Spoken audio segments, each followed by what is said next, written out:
Hello guys, welcome back to Pariksha Guru academy. आज लेकर आए फिर से एक बार आपके लिए जीके का पार्ट 34। वीडियो शुरू करने से पहले प्लीज़ हमारे चैनल को लाइक करें, शेयर करें और सब्सक्राइब करना ना भूलें।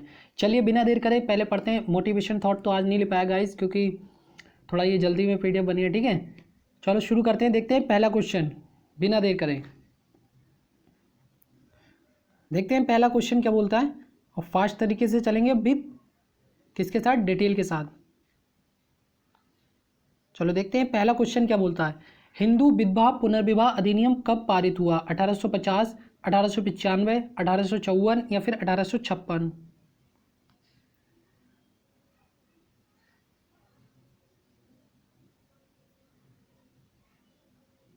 हिंदू विधवा पुनर्विवाह अधिनियम। तो अगर इसके राइट आंसर की बात करें तो आपका हो जाएगा ऑप्शन डी, 1856 में। अच्छा, इनके बारे में थोड़ी सी चीज़ जान लेते हैं, जैसे कि किसके शासनकाल में हुआ। तो गवर्नर जनरल लॉर्ड कैनिंग के, कब? लॉर्ड कैनिंग के शासनकाल में। ठीक है, याद रखना, किस गवर्नर जनरल के? लॉर्ड कैनिंग के शासनकाल में। और ये किसके प्रयासों से सफल हुआ? तो याद रखना, ईश्वर चंद्र विद्यासागर। ईश्वर चंद्र विद्यासागर के प्रयासों से हिंदू विधवा पुनर्विवाह अधिनियम पारित हुआ। ठीक है, इसमें होता क्या था, मतलब जैसे कि सती प्रथा और आप बाल विवाह के बारे में जानते ही होंगे। ठीक है, सती प्रथा में ये होता था कि जैसे पति की मृत्यु हो जाती थी तो पत्नी को उसकी पति के चिता के साथ जिंदा जला दिया जाता था।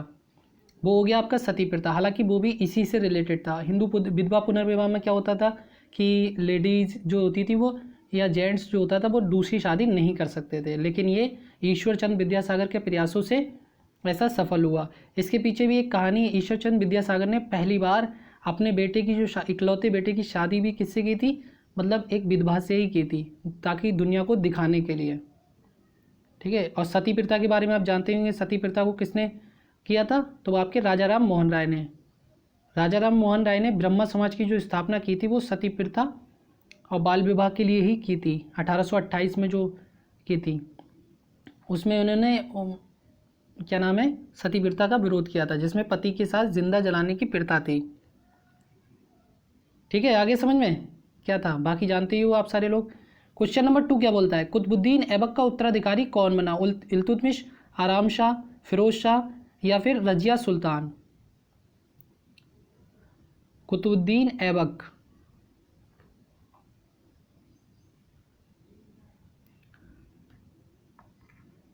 कर दिया गलत आंसर, तो इसका राइट आंसर हो जाएगा ऑप्शन बी, आराम शाह। देखो, इसका जो अनुभवहीन था और ये मतलब अयोग्य पुत्र था इसका, इसे उत्तराधिकारी बना दिया जाता है आराम शाह को। और जो इसका दामाद होता है, मैंने कई बार पुत्र बता दिया, लेकिन इल्तुतमिश जो होते हैं वो कुतुबुद्दीन ऐबक का क्या होता है? दामाद होता है, याद रखना। ठीक है, तो बाद में इल्तुतमिश और आराम शाह के बीच युद्ध होता है। तो इल्तुतमिश जो होते हैं इन्हें क्या कर देते हैं, मतलब गद्दी से हटा देते हैं, क्योंकि उत्तराधिकारी होते हैं तो राजा ये बन जाएंगे, सुल्तान ही बन जाएंगे। तो इसी वजह से आराम शाह को हटा दिया जाता है और फिर कौन बनता है? इल्तुतमिश। क्यों? क्योंकि ये अयोग्य होते हैं, इस वजह से। ठीक है, आगे समझ में। इल्तुतमिश जो है वो कुतुबुद्दीन ऐबक के दबान है। क्वेश्चन नंबर 3 देखते हैं। गैर कांग्रेसी सरकार स्थापित करने वाला प्रथम राज्य कौन है? पंजाब, असम, जम्मू कश्मीर या फिर केरल? गैर कांग्रेसी सरकार, तो इसका राइट आंसर क्या हो जाएगा? Option D, Kerala. अभी केरल में किसी की शादी है। हाँ, केरल में जो पिनराई विजयन है उनकी बेटी की शादी है। किसके साथ? हाँ, केरल में शादी है, उनकी बेटी है वीणा, सॉफ्टवेयर कंपनी में काम करती है, मैं न्यूज़ में पढ़ रहा था। और किसके साथ? मोहम्मद रियाज के साथ। ये भी एक आईटी डिपार्टमेंट से हैं और दोनों की तलाकशुदा, मतलब ये भी तलाकशुदा पहले से, ये भी तलाकशुदा है, लेकिन अब इनकी शादी होने वाली है। Question number 4। भाषा के आधार पर प्रथम राज्य आंध्र प्रदेश की स्थापना कब की गई? 1951, 1953, 1954 या फिर 1956? भाषा के आधार पर प्रथम राज्य,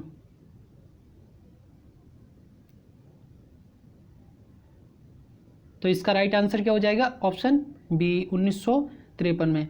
देखो भाषा के आधार पर आंध्र प्रदेश में जो आपकी कौन सी भाषा चलती थी? तेलुगु।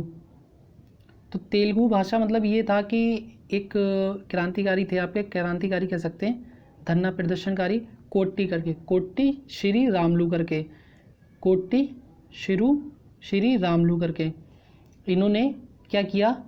इन्होंने प्रदर्शन किया कि हमारा जो है भाषा के आधार पर राज्य अलग गठित होना चाहिए, क्योंकि भाषाओं में बहुत सारी दिक्कत होती थी, बिजनेस नहीं कर पाते थे, बहुत सारी मान्यताएं नहीं थी इस तरीके से। तो पहली बार 1953 में जो हुआ था गठित, वो आंध्र प्रदेश भाषा के आधार पर गठित हुआ था।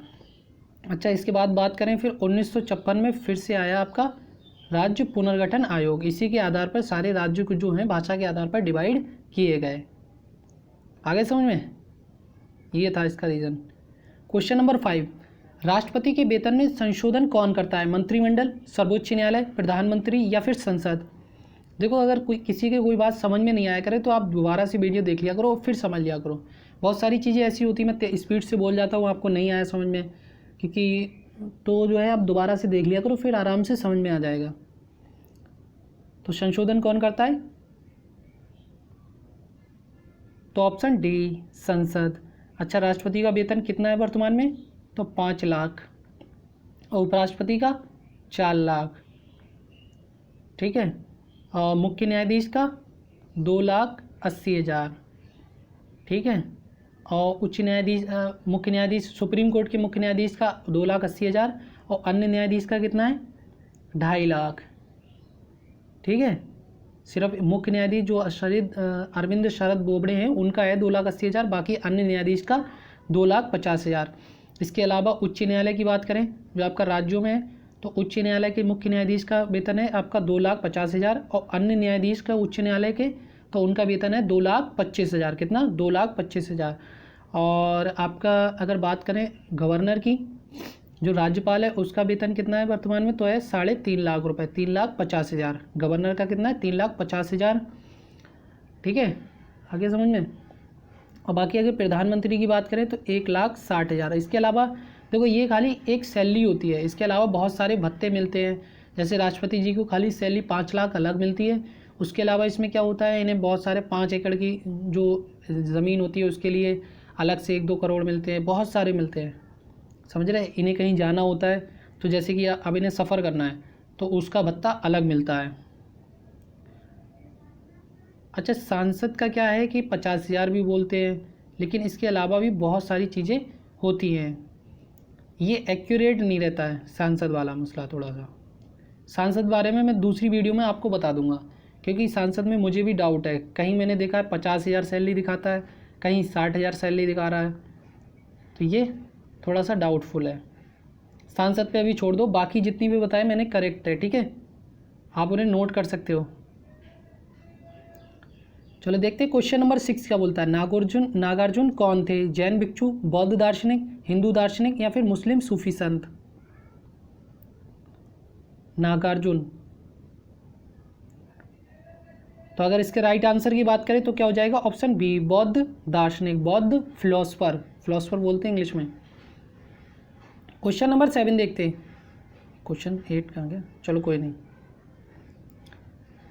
ठोस की शुद्धता किससे प्राप्त की जाती है? गलनांक बिंदु से, हिमांक बिंदु से, तापमान बिंदु से या फिर विभवांतर बिंदु से? तो ठोस की शुद्धता तो किससे प्राप्त की जाती है? तो ऑप्शन ए गलनांक बिंदु से, ठीक है। ठोस की जो शुद्धता होती है उसे पिघला के जितना भी उसका गलनांक बिंदु आता है उससे प्राप्त की जाती है कि कितना ठोस है ये। शुद्धता मतलब कितना प्योर है। क्वेश्चन नंबर 8 देखते हैं। लिखने की कला को सर्वप्रथम किसने विकसित किया? यूनानियों ने, चाइनीज़ों ने, पुर्तगालियों ने या फिर इनमें से कोई नहीं? तो इसका राइट आंसर क्या हो जाएगा? ऑप्शन बी चाइनीज़ों ने। लिखने की कला को सर्वप्रथम चाइनीज़ों ने विकसित किया। अच्छा, कागज़ का भी निर्माण पूछा जाता है। कागज़ का निर्माण सबसे पहले कहाँ हुआ? तो वो भी चाइनीज़ में हुआ था, चाइना में हुआ था। चाइनीज़ शुरू से ही आगे थे। देखो एक वजह होती है आगे होने की। मैं आपको एक बात बता रहा हूँ आपको, एक मिनट को ये देखें क्या है। क्वेश्चन नंबर 9 क्या बोलता है, पृथ्वी के वायुमंडल में सबसे अधिक घनत्व किस मंडल में होता है? ओजोन मंडल, समताप मंडल, आयन मंडल या फिर क्षोभ मंडल? पृथ्वी के वायुमंडल में सबसे अधिक घनत्व डेंसिटी किस मंडल में होती है? तो इसका राइट आंसर क्या हो जाएगा? ऑप्शन डी, क्षोभ मंडल, ट्रोपोस्फियर। ठीक है। अच्छा, एक चीज़ और गाइस, जो भी 95% चीज़ें घटित होती हैं, जो भी होता है वो सब आपका क्षोभ मंडल में ही होता है। बाकी 5% जो है वो ऊपर वाली परतों में होता है। जैसे कि जो आपके वायुयान उड़ते हैं वो आपके किस में उड़ते हैं? समताप मंडल में उड़ते हैं। उसके अलावा आपकी जो रेडियो एक्टिव किरणें वगैरह होती हैं वो आपके आयन मंडल में होती हैं। इस टाइप से चीज़ें। ठीक है। क्वेश्चन नंबर 10 देखते हैं, भारत में किस प्रकार की अर्थव्यवस्था है? निजी, सार्वजनिक, मिश्रित या फिर इनमें से कोई नहीं?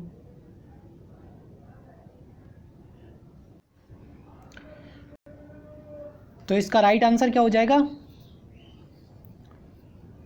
ऑप्शन सी, मिश्रित अर्थव्यवस्था। देखो, सबसे ज़्यादा जो कंट्रीब्यूट रहता है वो आपका ये योगदान रहता है वो सेवा क्षेत्र का, फिर उसके बाद उद्योग का, फिर उसके बाद एग्रीकल्चर का। ठीक है, सबसे ज़्यादा सेवा क्षेत्र। क्वेश्चन नंबर 11 देखते हैं, राज्यसभा के सदस्य का कार्यकाल कितने वर्षों का होता है? 6 वर्ष, 5 वर्ष, 4 वर्ष या फिर 3 वर्ष? राज्यसभा के सदस्य का कार्यकाल, बहुत इजी क्वेश्चन है। तो ऑप्शन ए 6 वर्ष, और हर 2 वर्ष में क्या होते हैं?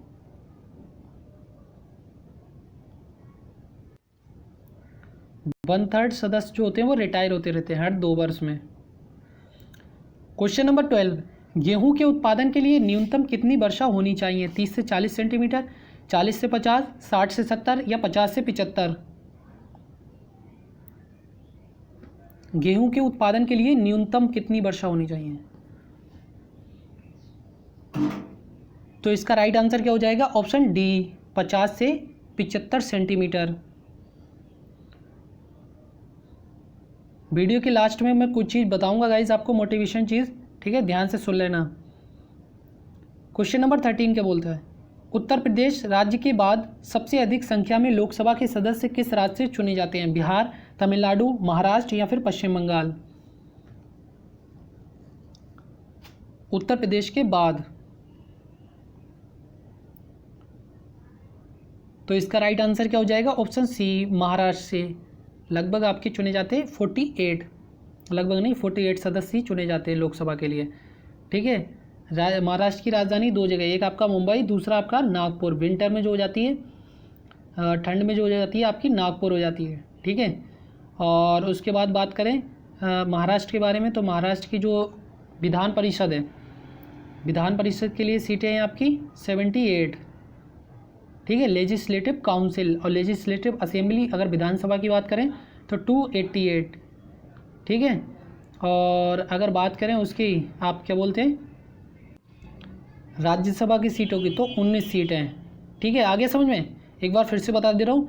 देखो, लोकसभा की कितनी हो गई आपकी 48, राज्यसभा की 19, और विधानसभा की या लेजिस्लेटिव असेंबली की 288, लेजिस्लेटिव काउंसिल या फिर विधान परिषद की तो कितनी 78। आगे समझ में? इसके बाद जो सीटों का नंबर आता है फिर बिहार का आता है, फिर पश्चिम बंगाल, झारखंड, इस तरीके से चलता रहता है। यहाँ पर पॉपुलेशन बहुत है। देखो, एक चीज़ मैं बताऊँ आपको, ईस्ट की तरफ यहाँ पे 2 चीज़ें हैं। मुंबई एक ऐसा मतलब राज्य वो है, शहर है, यहाँ पर आपको एक तरफ तो बहुत विकास दिखता है, समझ रहे हैं, जहाँ पर फिल्म इंडस्ट्री, बड़े बड़े उद्योगपति दिखते हैं, वेस्ट का एरिया होता है। और जो ईस्ट का एरिया है वहाँ पर अगर आप देख लोगे तो मतलब ऐसा है वहाँ पे कि बिल्कुल झोपड़पट्टी वाला ऐसा, मतलब वहाँ पे आप सांस भी नहीं ले सकते अगर आप यहाँ से चले गए, अगर आपने गलियाँ देख ली वहाँ की। और जो वेस्ट वाला एरिया है वो सबसे शानदार एरिया है, बहुत शानदार एरिया। क्वेश्चन नंबर 14 क्या बोलता है, गुलाम वंश का अंतिम शासक कौन था? कैकुबाद, क्यूमर्स, बलबन या फिर मसूद शाह? गुलाम वंश का अंतिम शासक, ये आपके एक चीज़ मैं बताऊँ आपको, दिल्ली सल्तनत और आपका मुग़ल काल से हर जगह क्वेश्चन ज़्यादा बनते हैं।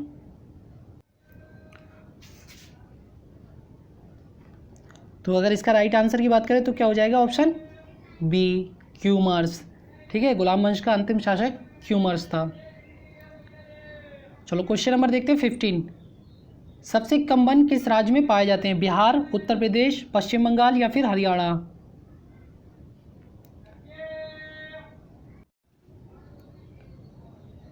तो सबसे कम वन किस राज्य में पाए जाते हैं, तो ऑप्शन डी हरियाणा। ठीक है, क्वेश्चन नंबर 16। दिल्ली सल्तनत के तहत कुल कितने राजवंशों ने शासन किया। अच्छा, हरियाणा से रिलेटेड एक अभी जल्दी में देखो, ये कोई मतलब ऐसा क्वेश्चन नहीं है, लेकिन मैं आपको बता देता हूँ। अभी आपको शायद पता हो, कितने लोगों को नहीं पता, पानीपत के अंदर आपको पता है कि केरल के अंदर किसी ने फल में मिला के बम दे दिया था, मतलब हथनी को, तो वो जो है खाने की वजह से वो पानी में जाती है तो उसकी मृत्यु हो जाती है। ये आपने बहुत सारे न्यूज़ चैनल पर देखा गया होगा, हर न्यूज़ चैनल ने ये कवर किया। लेकिन शायद आपको नहीं पता, उसके दूसरे या तीसरे दिन उत्तराखंड के अंदर किसी गाय को भी एक बम खिला दिया गया, जिससे उसकी मृत्यु हो गई। जाहिर सी बात है यार, बम तो उसमें जलन होती होगी और फिर उससे गाय की भी क्या हो गई, मृत्यु हो गई। आपने, मुझे नहीं पता किसने देखा उत्तराखंड के बारे में, सिर्फ उत्तराखंड की जो लोकल न्यूज़ चैनल है वहाँ पर दिखाया गया। ठीक है, उसके अलावा किसी ने नहीं दिखाया। समझ रहे हो ना, इसके पीछे भी बहुत बड़ा, आपको देखो, मैं किसी भी, ना ही किसी पार्टी को सपोर्ट करता हूँ, ना ही किसी धर्म को। समझ रहे हो ना, धर्म का मतलब ये कि मैं मानने का चीज़ अलग होती है, लेकिन ये होता है ना कि एक किसी भी चीज़ को, गलत चीज़ को भी सही करना, मेरे अंदर वो नहीं है। ठीक है, तो मतलब दूसरे दिन गाय को जब खिलाया गया तो किसी ने नहीं दिखाया।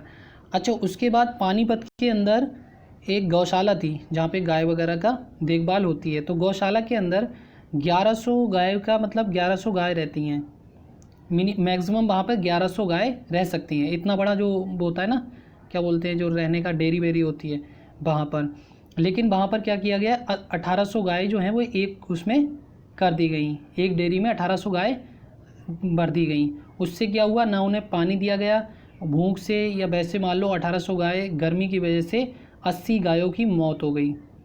80 गायों की मौत हो गई।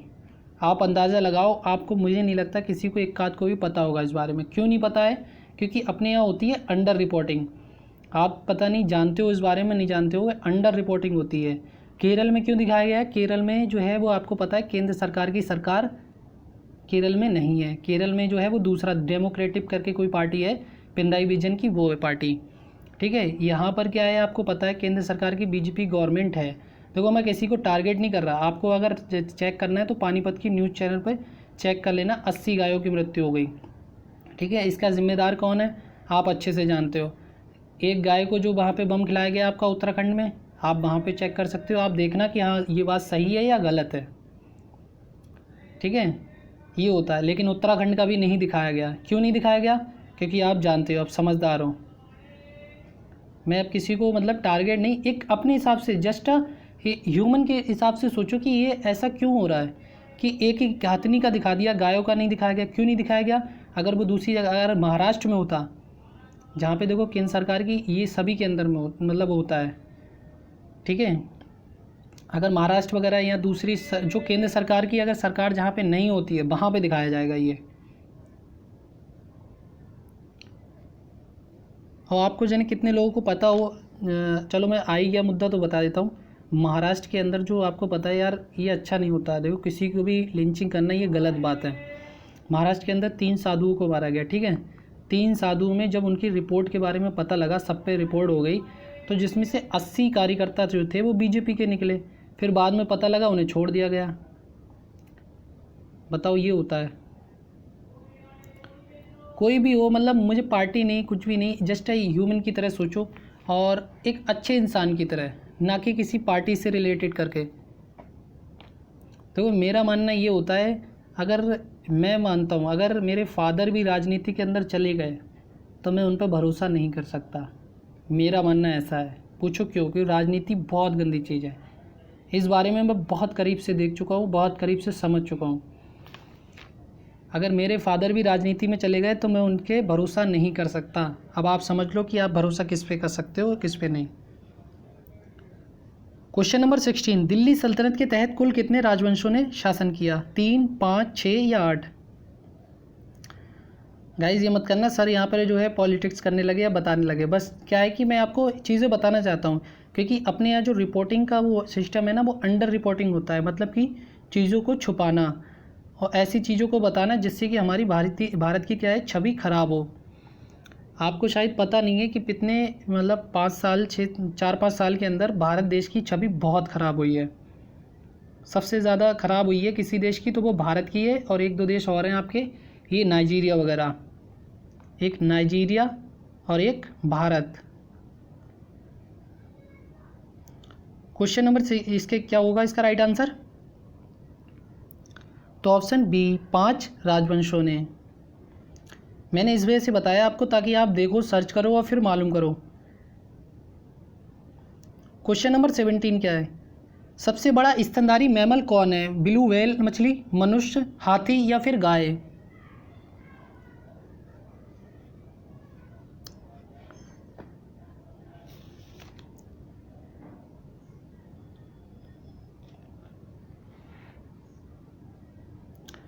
सबसे बड़ा स्तनधारी मैमल। उस दिन जब मैंने चीज़ें अवेयरनेस के बारे में बताई तो वो बच्चे कमेंट करने लगे, सर आप पॉलिटिक्स करने लगे, आप ऐसे कर रहे हो, वैसे कर रहे हो। तो मुझे ऐसा लगता है कि कोई भी चीज़ हो ना, मतलब सही तरीके से पता होना चाहिए हम लोगों को। मैं जो रिपोर्ट बताता हूँ, मैं क्या करता हूँ, पहले 10 जगह देखता हूँ कि सही रिपोर्ट किसकी है। सही रिपोर्ट आपको PIB वगैरह से मिलती है, ऑल इंडिया रेडियो से मिलती है, बहुत सारे न्यूज़ चैनल आते हैं और इनसे मिलती है। लेकिन टीवी वालों पे भरोसा नहीं है मुझे, क्योंकि मैं बहुत सारी न्यूज़ ऐसी देखता हूँ जो ये लोग सिर्फ एक ही चीज़ को टारगेट करके दिखाने का काम करते हैं। तो सबसे बड़ा स्तनधारी मैमल कौन है? तो ऑप्शन ए, ब्लू व्हेल मछली। ठीक है, अच्छा स्तनधारी के बारे में जान लेते हैं। मैमल क्या होते हैं? जो क्या नाम है, अंडे नहीं देते और दूध देते हैं। क्या है? अंडे नहीं देते और दूध देते हैं, वो क्या कराते हैं आपके? ब्लू व्हेल स्तनधारी मैमल कहलाते हैं। अच्छा, रेप्टाइल्स जो होते हैं, सरीसृप जिन्हें बोलते हैं, सरीसृप कौन से होते हैं? जिनका जो आगे का सर होता है या सीना होता है वो ज़मीन से लगा हुआ होता है। सर और सीना जो होता है ज़मीन से लगा हुआ होता है, वो क्या कहलाते हैं आपके? सरीसृप कहलाते हैं। जैसे कि आपका छिपकली हो गया और कीड़े पतंग हो गए, और आपके सभी कीड़े पतंग नहीं, कुछ कीड़े पतंग, और आपका सांप हो गया, ये आपका किस में आता है? सरीसृप में आता है, रेप्टाइल्स में आता है। क्वेश्चन नंबर 18 देखते हैं। निम्न में से कौन एक अर्धविकसित बच्चा को जन्म देता है? कीवी, चूहा, कंगारू या फिर बकरी? अर्धविकसित, हालांकि ये अर्धविकसित नहीं होता, लेकिन ये मानते हैं कि अर्धविकसित होता है।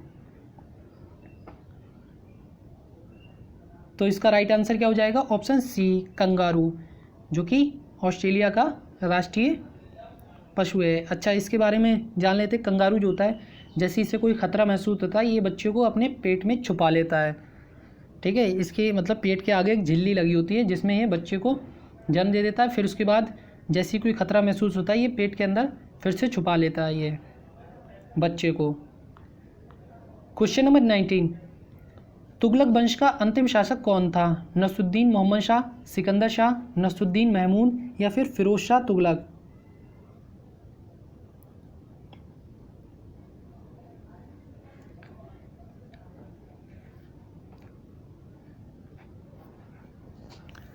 तुगलक वंश का अंतिम शासक,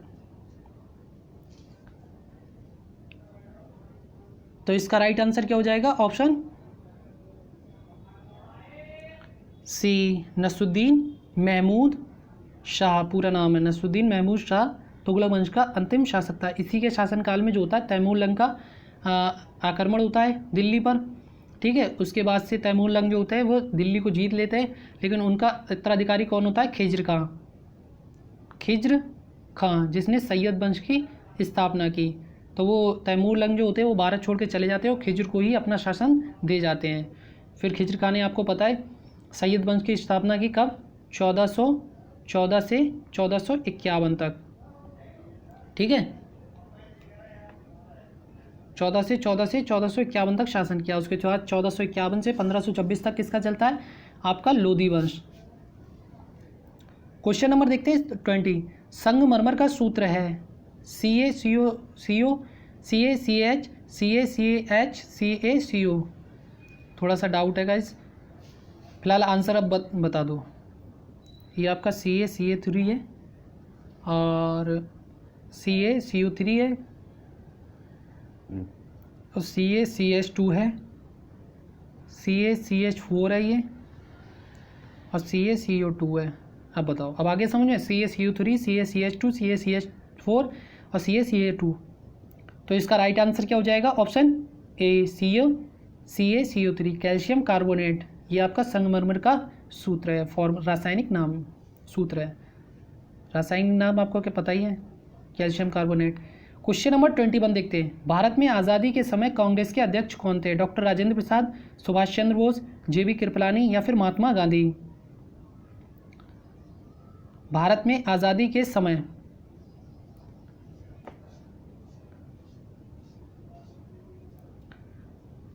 तो इसका राइट आंसर क्या हो जाएगा? Option A JB Kripalani. और इनकी पत्नी कौन सी होती है? सुचेता कृपलानी, जो यूपी की पहली महिला CM बनती हैं। क्वेश्चन नंबर 22 देखते हैं। महमूद गजनबी के साथ भारत आने वाला इतिहासकार कौन था? अल-बनूरी, मेगस्थनीज, डाइमेकस या फिर टॉलमी? महमूद गजनबी। तो महमूद गजनबी के साथ भारत आने वाला इतिहासकार कौन था? तो ऑप्शन ए अल-बनूरी, अल-बरूनी। महमूद गजनबी के बारे में आप जानते ही हो, मैं कई बार बता चुका हूँ।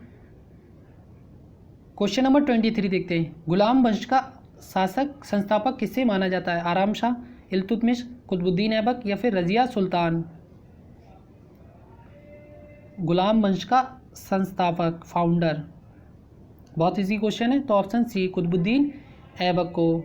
कुतुबुद्दीन ऐबक कब से कब तक शासन करता था? 1206 से 1210 तक, मुश्किल से 4 साल तक ये शासन कर पाते। उसके बाद आपको पता ही है इनकी चौगाल के पोलो खेलते समय मृत्यु हो जाती है। उसके बाद कौन आता है? इल्तुतमिश। और आराम शाह जो होता है इसका उत्तराधिकारी होता है, लेकिन वो अयोग्य पुत्र होता है, इस वजह से उसे हटा दिया जाता है। क्वेश्चन नंबर 24 देखते हैं। भारतीय रेल संग्रहालय कहाँ पर स्थित है? मतलब भारतीय रेल का जो म्यूजियम है वो कहाँ पर स्थित है? कोलकाता, नई दिल्ली, मुंबई या फिर मुगल सराय?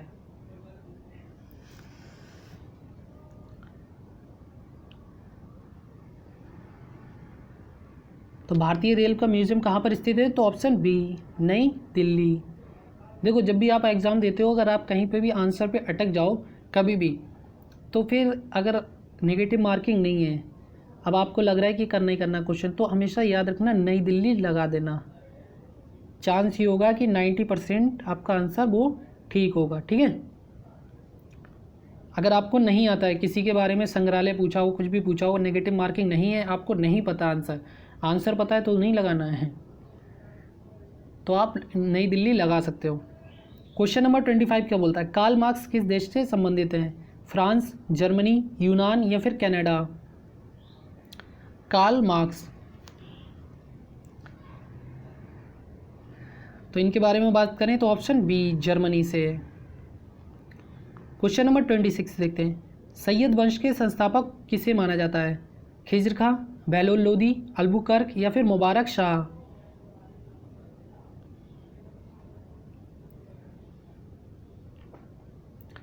सैयद वंश के संस्थापक, तो अभी बताया भी था, तो ऑप्शन ए खिज्र खां। ठीक है, कब से कब तक? 14 से 1451 तक इनका शासनकाल चला। ठीक है।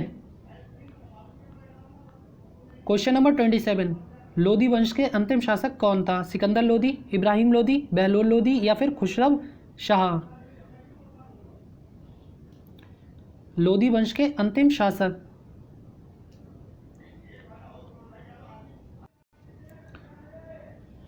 लोदी वंश का अंतिम शासक कौन था? तो आप आराम से बता सकते हो, तो ऑप्शन बी इब्राहिम लोदी। ठीक है, ओके। इसकी किससे होता है युद्ध? आपका पता ही है, बाबर से 1526 में होता है, जिसमें इब्राहिम लोदी की हार होती है। उसके बाद मुगलिया सल्तनत आ जाती है। उसके बाद 4 युद्ध लगातार होते हैं, किसके? बाबर के। अच्छा, बाबर से रिलेटेड एक चीज़ बता दे रहा हूँ, मैंने एक आर्टिकल पढ़ा था। बाबर जो था आपका, मतलब एक हिसाब से ये मतलब शुरू से ही राजा घराने से तो था ही, माँ की तरफ से भी चंगेज खां की तरफ से था ये आपका बाबर। तो इसमें मतलब बड़ा ताकत मानी जाती थी, मतलब जैसे कि ये होता है आपको चढ़ने का, तो ये बोलते हैं कि जब पहाड़ होता है, पहाड़ वाले इलाके पे 2 लोगों को अपने कंधे पे बैठाल के ऐसे में चढ़ लेता था ये, पता नहीं कैसे चढ़ लेता। अच्छा, एक चीज़ और भी होती थी पुराने ज़माने में, मैं सोचता हूँ इतना इतिहास पढ़ने के बाद भी इनसे हमें सीख क्या मिलती है। देखो, पुराने ज़माने में एक ही चीज़ होती थी, शासन के लिए लड़ाई करना, उनके लिए फैमिली मैटर क्या है, और मतलब आज के टाइम में जो चीज़ें हैं वो बिल्कुल ही अलग थी। बस अच्छी बॉडी बनाना और मतलब ये लड़ाई वड़ाई करना, यही काम था। अब आज का जो मानव है वो थोड़ा सा अच्छा है, अच्छे किस्म का है, तो वो समझता है चीज़ों को। पौधे का विकास सबसे अधिक किस ऋतु में होता है? शीत ऋतु, ग्रीष्म ऋतु, वर्षा ऋतु, या फिर इनमें से कोई नहीं? तो आराम से इसका राइट आंसर बता सकते हो। आपको बताइए, स्प्रिंग सीजन, वर्षा ऋतु में सबसे ज़्यादा विकास होता है। बसंत ऋतु थोड़ी, हाँ बसंत ऋतु, वर्षा ऋतु होती है। क्वेश्चन नंबर 29, इलेक्ट्रॉन वोल्ट किसकी इकाई है? विद्युत ऊर्जा, शक्ति, कार्य या विभवांतर? गाइस पीछे से आवाज़ें तो नहीं आ रही थोड़ी बहुत? अरे थोड़े बहुत आवाज़ें आती हैं इधर उधर की। तो इलेक्ट्रॉन वोल्ट किसकी इकाई है? तो ऑप्शन ए विद्युत ऊर्जा की, ठीक है, ये याद रखना, ये विभवांतर की नहीं है। एक गतिज ऊर्जा, ये किया गया कार्य जो होता है वही आपका इलेक्ट्रॉन वोल्ट कहलाता है, जिसकी इकाई होती है आपकी विद्युत ऊर्जा। क्वेश्चन नंबर 13 क्या है? 30 क्या है? फिल्म चोखरा बली के निर्देशक कौन है? ऋतुपर्ण घोष, सत्यजीत रे, एस के बनर्जी, या फिर सुषमा बनर्जी?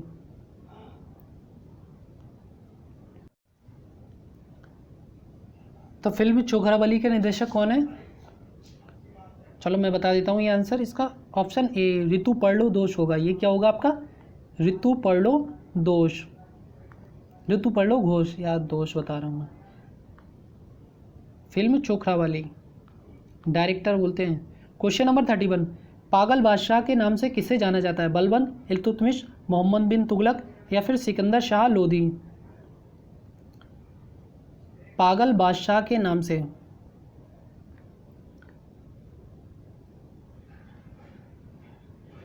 तो इसका राइट आंसर क्या हो जाएगा? ऑप्शन सी मोहम्मद बिन तुगलक। क्वेश्चन नंबर 32, फुटबॉल में कौन सा गैस भरी जाती है? ऑक्सीजन, हाइड्रोजन, नाइट्रोजन, या फिर हीलियम? देखते हैं ये इसका आंसर कौन देता है। तो फुटबॉल में कौन सी गैस भरी जाती है?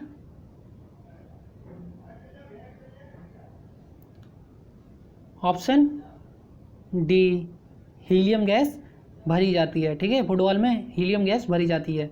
अब ये मत कहना ये ऊपर उड़ जाती है, उड़ती नहीं है, वो इस तरीके से होती है कि यहीं पर रहती है, ज़मीन पर रहेगी, ठीक है। चलो इसके बारे में जान लेते हैं। नाइट्रोजन गैस कहाँ भरी जाती है? आपके सबसे पहले जो टायर वगैरह होते हैं इनमें भरी जाती है।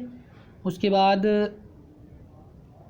हीलियम गैस कहाँ भरी जाती है? गुब्बारे में भरी जाती है। उसके बाद दूसरा आपका वायुयान के टायरों में भरी जाती है हीलियम गैस, ठीक है। नाइट्रोजन गैस जो होती है वो आपकी जो चिप्स का पैकेट होता है उसमें भी होती है। क्वेश्चन नंबर 33 देखते हैं। पंजशीर घाटी कहाँ स्थित है? पाकिस्तान, अफगानिस्तान, बांग्लादेश, या फिर भूटान? पंजशीर घाटी, तो इसका राइट आंसर क्या हो जाएगा? Option B Afghanistan. Question number 34, Krishnadeva Raya किसके समकालीन थे? अकबर, बाबर, हुमायूं, या फिर जहांगीर? कृष्णदेव राय,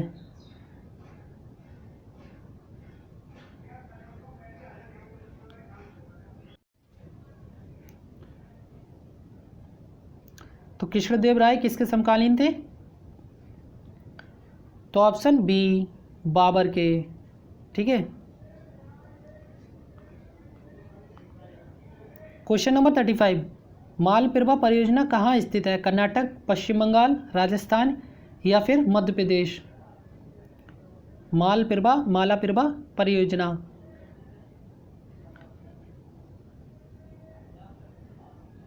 तो इसका राइट आंसर क्या हो जाएगा? Option A Karnataka.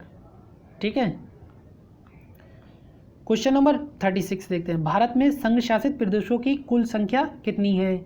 9, 8, 10 या 28? है इजी क्वेश्चन, लेकिन फिर भी इसमें गलत हो जाएगा, देखना। एक आध लोग तो आंसर गलत देखो दे भी दिया, गलत आंसर। तो इसका राइट आंसर क्या हो जाएगा? Option A 9। राज्य कितने? 28। आपको पता ही है, जम्मू कश्मीर को राज्य का दर्जा से हटाकर क्या कर दिया गया? उसे केंद्र शासित, 2 केंद्र शासित प्रदेशों में डिवाइड कर दिया गया। एक जम्मू कश्मीर और दूसरा लद्दाख वाला एरिया, दोनों अलग अलग यूनियन टेरिटरी बन गए हैं। क्वेश्चन नंबर देखते हैं 37। अच्छा, जो विवाद चल रहा है आपका चीन वगैरह से, वो लद्दाख वाला एरिया पे चल रहा है।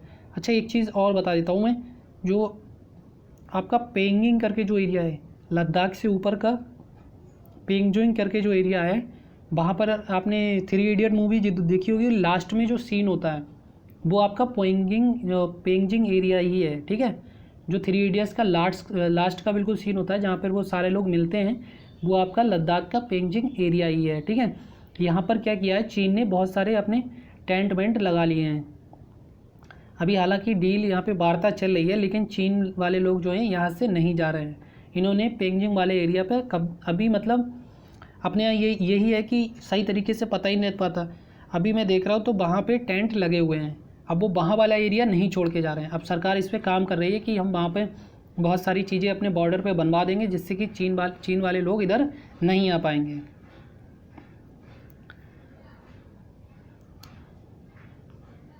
देखो, चीन से लड़ाई करने का मतलब ये है कि अपनी पहली बात तो देखो स्थिति ख़राब करना, मतलब जैसे कि एक बोलते हैं ना कि अपनी जो भारत की स्थिति है वो एक अच्छी उसमें है पूरे वर्ल्ड में, लेकिन चीन से युद्ध होगा, एक तो वैसे ही ऑलरेडी छवि बहुत ज़्यादा ख़राब हो चुकी है, अब युद्ध होगा तो एक अलग देशों की कैटेगरी में आएगा, समझे। जैसे कि आपका ईरान हो गया, इराक हो गया, यहाँ पर सबको रहता है, डर रहता है, क्योंकि यहाँ पर हमले वगैरह, पाकिस्तान हो गया, ये सब आपके एक ग्रे लिस्ट के अंडर में आते हैं। हालांकि ग्रे लिस्ट में सिर्फ पाकिस्तान है, बाकी और देश नहीं है।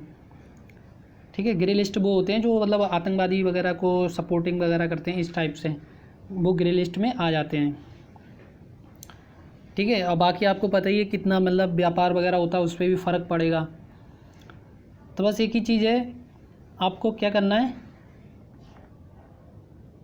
आपको बुलेट से नहीं बैलेट से मारना है। ठीक है, टिकटॉक हो गया आपका, वीगो हो गया, एक्जेंडर हो गया, यूसी ब्राउज़र हो गया आपका, ये सारे ऐप टोटल चाइना के। और जितनी भी भारत देश में कंपनियां चल रही हैं, ओयो हो गया आपका, जितने भी भारत देश में। और एक चीज़ और मैं बता देता हूँ आपको, जो वीवो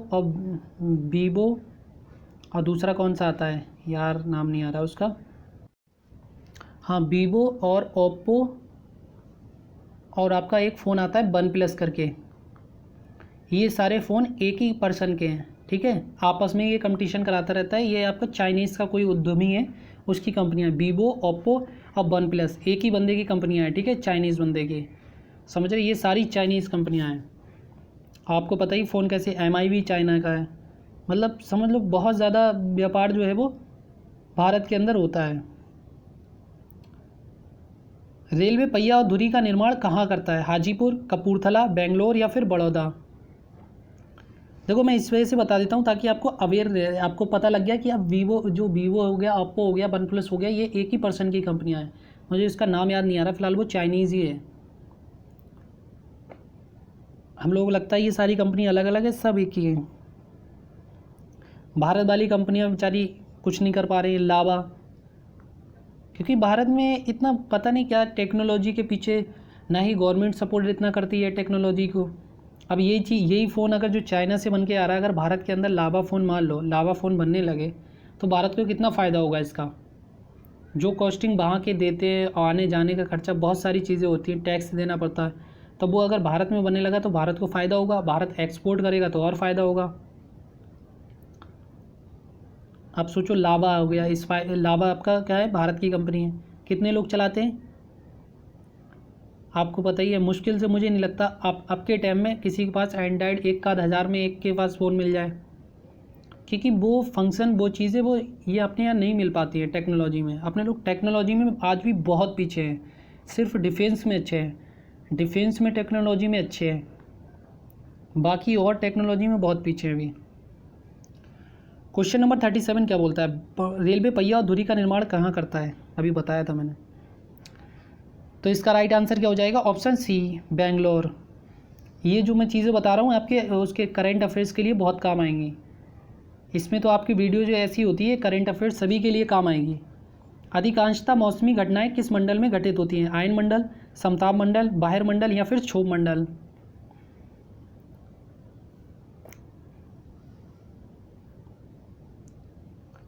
अधिकांशतः मौसमी घटनाएं,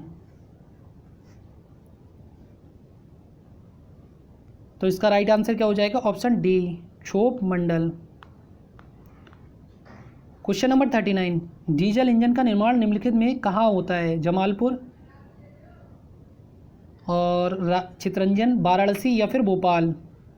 डीजल इंजन, तो डीजल इंजन का निर्माण निम्नलिखित कहाँ होता है, तो option C Varanasi. Question number 40 देखते हैं, न्यूट्रॉन कैसा कण, आवेशहीन, धनात्मक, ऋणात्मक या इनमें से कोई नहीं। तो न्यूट्रॉन कैसा कण, तो आराम से बता सकते हो, तो ऑप्शन ए आवेशहीन, उदासीन होता है। क्वेश्चन नंबर 41 देखते हैं, ये 40 था 41 था, ये 40 था, 41 देखते हैं क्या बोलता है। बांदीपुर राष्ट्रीय उद्यान कहाँ स्थित है, कर्नाटक, पश्चिम बंगाल, राजस्थान या फिर मध्य प्रदेश। इससे रिलेटेड मैंने एक ट्रिक भी बताई थी, वो आपको याद होगी। देखो जितनी कोशिश कर सकते हो याद करने में उतनी कोशिश करो। तो अगर किसी को बांध दोगे तो वो क्या करेगा, नाटक करेगा। तो इसका राइट आंसर क्या हो जाएगा, option A Karnataka. Question number 42 देखते हैं, सर्वाधिक मात्रा में भूपर्पटी पर पाया जाने वाला तत्व कौन है, हाइड्रोजन, नाइट्रोजन, हीलियम या फिर ऑक्सीजन। सर्वाधिक मात्रा में पाए जाने वाला भूपर्पटी पर, तो इसका राइट आंसर क्या हो जाएगा, ऑप्शन डी ऑक्सीजन। और उसके बाद सिलिकॉन और फिर एल्युमिनियम। ठीक है, 46% लगभग आपका ऑक्सीजन पाया जाता है। देखते हैं क्वेश्चन गाइस, क्वेश्चन खत्म हो गया। वीडियो कैसी लगी लाइक करें, शेयर करें और सब्सक्राइब करना ना भूलें। अभी मैंने बताया था, देखो मैं आपको कुछ चीज़ बताऊंगा। देखो आपके अब एग्ज़ाम जैसे ये लॉकडाउन ख़त्म होगा उसके बाद बहुत सारी वैकेंसी आने वाली हैं। देखो जो तैयारी करना चाहते हैं, यूपीएसआई की वैकेंसी आएगी, उसके बाद आपकी लेखपाल की आएगी। ठीक है, तो अपनी तैयारी में बिल्कुल एकदम ऐसी तैयारी कर लो, ये आपके पास अभी भी टाइम है। ऐसी तैयारी कर लो कि कोई भी चीज़ छूटे ना, परफेक्ट बन जाओ और हर सब्जेक्ट की प्रैक्टिस करो। मैं ये एक ही चीज़ आपको कहूँगा, आप ये मत सोचो खाली आप जीएस जीके से सफल हो जाओगे, ऐसा नहीं है। आपको मैथ भी अच्छी करनी है, रीजनिंग भी अच्छी करनी है। आपका अगर इंग्लिश है तो इंग्लिश भी, हिंदी है तो हिंदी भी, मतलब जो भी आपका सब्जेक्ट के हिसाब से है वो आपको अच्छी करनी है। जैसे यूपीएसआई का है तो यूपीएसआई में क्या होता है, आपका पॉलिटी ज़्यादा होती है, आपको पता ही है, पॉलिटी का एक अलग ही रहता है। तो पॉलिटी आपको अच्छी करनी है, वहाँ पे फोकस और सब्जेक्टों को कम करके रीजनिंग टफ आती है और आपकी पॉलिटी टफ आती है, मैथ का थोड़ा सा पोर्शन कम रहता है। तो ये चीज़ आपको समझना है।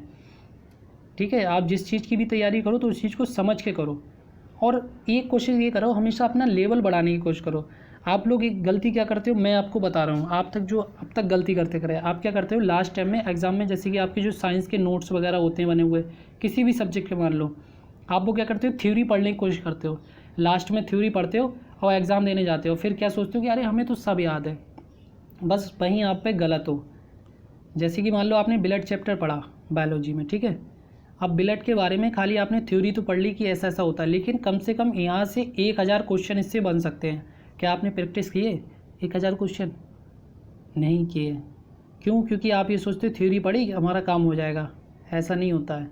आपको जितनी प्रैक्टिस कर लोगे उतनी ही कम है, और जितनी प्रैक्टिस करोगे आपका सिलेक्शन के चांस उतने ही बढ़ेंगे। ये वो डिपेंड करता है आप पे। ठीक है, खाली थ्योरी पढ़ने से ही काम नहीं होता। थ्योरी एक बार पढ़ लो, उसके बाद क्वेश्चन लगाते रहो। मैथ में एक बार थ्योरी पढ़ लो, समझ लो चीज़ों को क्या होता है, उसके बाद क्वेश्चन लगाते रहो। यही फंडा है आपका। ठीक है, घर पर रहे, सेफ रहे। Okay, bye everyone. आज बहुत सारी बातें हो गई। बाय एवरीवन, और दूसरी क्लास भी देख लेना।